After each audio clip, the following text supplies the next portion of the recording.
Hey guys, welcome back to my channel. నేను కూడా చాలా మంది లాగా పెద్ద మూవీ కోసం అయితే ఫుల్ వెయిట్ చేసినాను.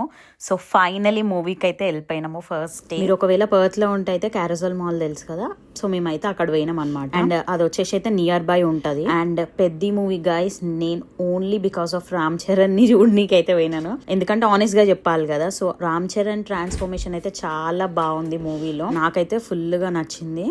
అండ్ మీకు ఎట్లా అనిపించిందో కామెంట్ బాక్స్ లో మెన్షన్ చేయండి. నేనే కాదు, నా ఫ్రెండ్స్ చాలా మంది వచ్చినారు. మేమందరం కలిసి అయితే మూవీ అయితే బుక్ చేసేసుకున్నాము. అండ్ మీరందరూ ఎంజాయ్ చేసిర్రా, మూవీకి వెళ్ళినరా? మీరు ఒకవేళ మూవీకి వెళ్ళకపోతే కామెంట్ బాక్స్ లో నో అని మెన్షన్ చేయండి. మీరు పెద్ద మూవీకి వెళ్తే కామెంట్ బాక్స్ లో ఎస్ అని మెన్షన్ చేయండి. అండ్ నాకైతే మెయిన్ గా ఈ ట్రాన్స్ఫర్మేషన్ చాలా బాగా నచ్చింది. అండ్ గాయస్, మూవీ అయిపోయినాక ఇట్లాంటి ట్విస్ట్ మాకు అవుతుందని ఎప్పుడు నేనైతే లైఫ్ లో అనుకోలేదు, అది కూడా థియేటర్కి వచ్చినప్పుడు. వీడియోనైతే ఎండ్ వరకు చూడండి.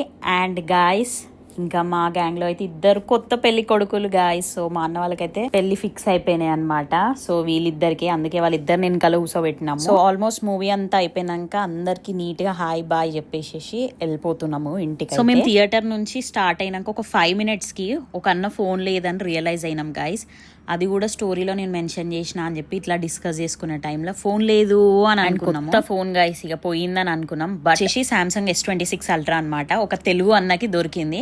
కాల్ చేసి ఆయన పాపం ఎన్ని ఎమర్జెన్సీ నెంబర్స్ కి అయితే కాల్ చేసిండంటే ఫోన్ ఆయన దగ్గరనే ఉందని చెప్పని అయితే కూడా ఫుల్ ఖుషి అవుతున్నాం. ఎందుకంటే అన్న అడ్రస్ ఇచ్చి మరి ఇంకో ఫోన్ కలెక్ట్ చేసుకోండి అని చెప్పిండు. సో స్వీట్ ఆఫ్ హిమ్ అని అనుకున్నాము. ఎందుకంటే జెన్యూన్ గా ఆయన దగ్గర ఉందని చెప్పి చాలా ఎమర్జెన్సీ నెంబర్స్ కి కూడా కాల్ చేసిండు గాయస్ ఆయననైతే.